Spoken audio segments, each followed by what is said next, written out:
Na aula de hoje, vamos aprender como escrever instruções em JavaScript de forma clara e eficiente.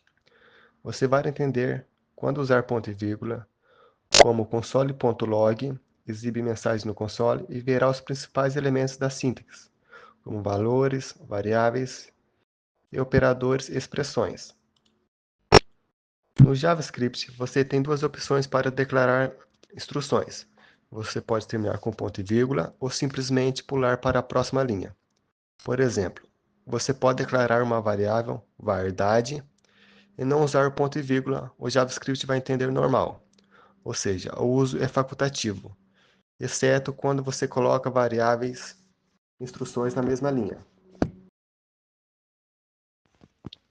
Agora eu vou criar uma pasta lá no disco local C, nova pasta, vou salvar como aulas.js.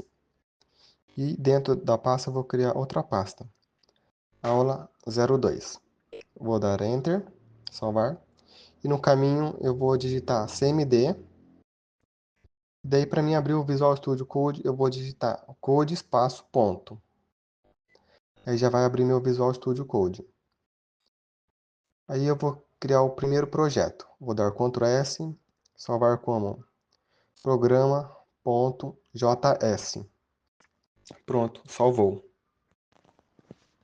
Assim que eu salvo o arquivo com a extensão .js, o Visual Studio Code já entende que estamos escrevendo JavaScript. Automaticamente, ele ativa o Realce de Syntax, aplicando cores para facilitar a leitura de palavras-chave e funções. Isso deixa o código mais organizado e fácil de entender durante o desenvolvimento. Uma diferença importante em relação à linguagem C, por exemplo, é que no JavaScript você não precisa criar uma função principal. Você já pode começar a escrever seu programa direto na primeira linha, sem nenhuma estrutura obrigatória. E agora eu vou te mostrar como declarar variáveis em JavaScript, que é um ponto essencial para qualquer tipo de aplicação. Vamos falar sobre as formas mais usadas e quando utilizar cada uma delas. Em JavaScript, a gente tem três formas de declarar variáveis: var, let e const. São essas três que usamos no dia a dia. Vou anotar aqui, ó, declaração de variáveis. O var representa o jeito mais antigo. Já o let e o const são as maneiras modernas de declarar variáveis. Vamos começar pelas formas novas. Antes, tem um ponto importante que você precisa entender sobre o JavaScript. Ele é uma linguagem de tipagem fraca, o que significa que você não precisa indicar o tipo da variável, como faz no C ou Java.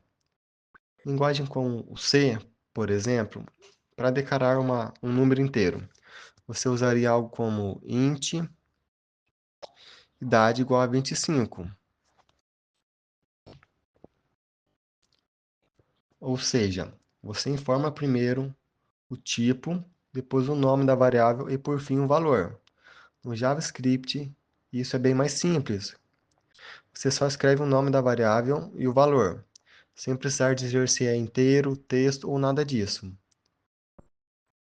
O próprio JavaScript já identifica o tipo automaticamente, com base no valor que você atribuiu.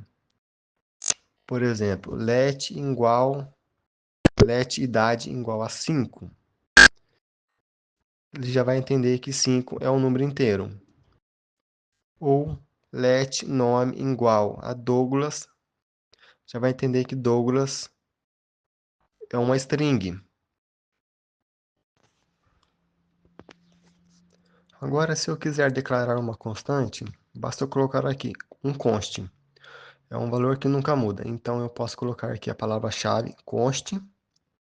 E se eu tentar, depois de algum momento, alterar o valor de π, o JavaScript vai exibir um erro, falando que não é permitido alterar o valor de uma constante. Nada que não seja óbvio, né? Perfeito. Então aqui é uma forma que a gente utiliza para declarar variáveis em JavaScript. Lembrando que cada instrução dessa aqui não necessariamente precisa terminar com um ponto e vírgula, tá? Se você cria uma instrução, uma única instrução por linha, no momento em que você quebra a linha, Ele entende que tem um ponto e vírgula ali no final. Então você não precisa obrigatoriamente escrever ou definir um ponto e vírgula. Em que situação eu posso colocar um ponto e vírgula? Bom, você já deve estar se perguntando. Em situações em que eu tenho mais de uma instrução na mesma linha. Então, se eu estiver declarando uma variável tipo idade, quiser logo em cima, na mesma linha, criar outra instrução, aí sim eu sou obrigado a colocar um ponto e vírgula. Mas se eu estiver escrevendo as instruções separadamente, uma por linha, não precisa do ponto e vírgula. Isso vale tanto para a declaração de variável quanto chamada de função, e assim por diante.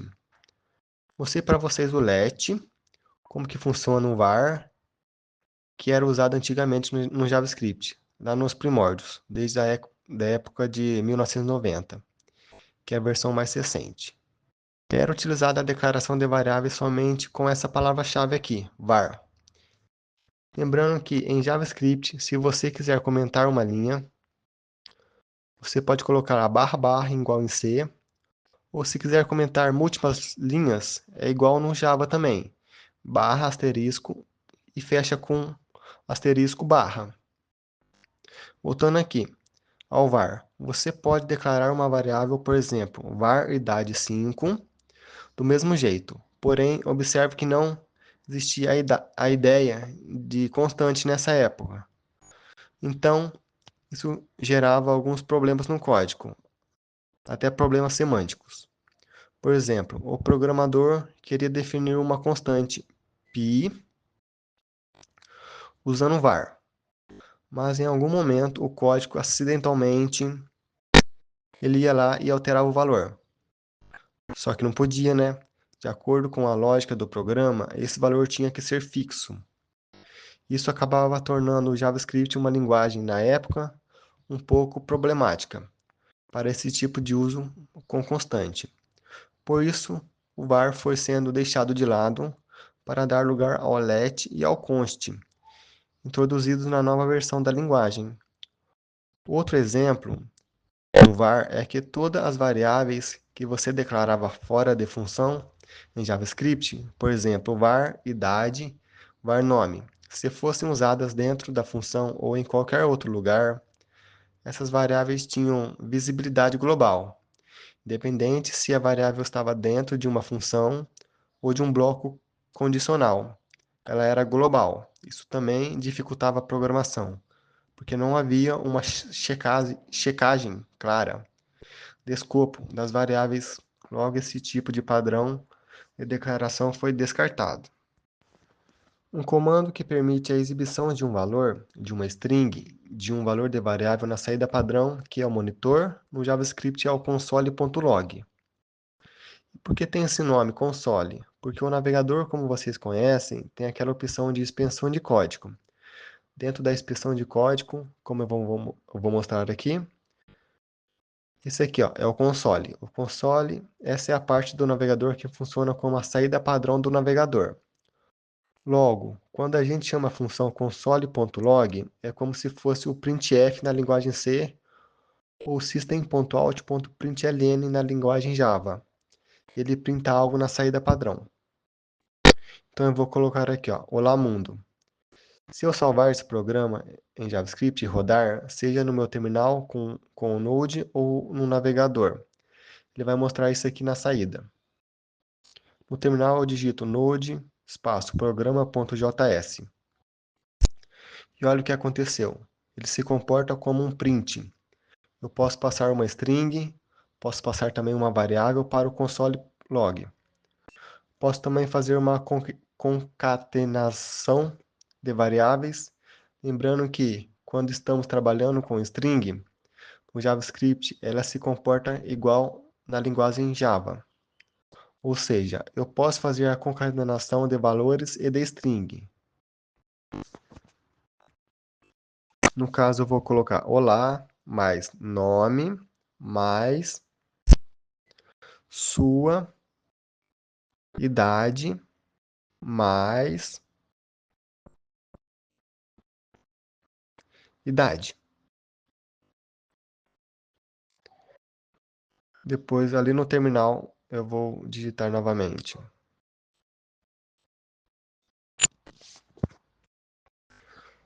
Nude programa.js e aí vai aparecer: Olá Douglas, sua idade é 5.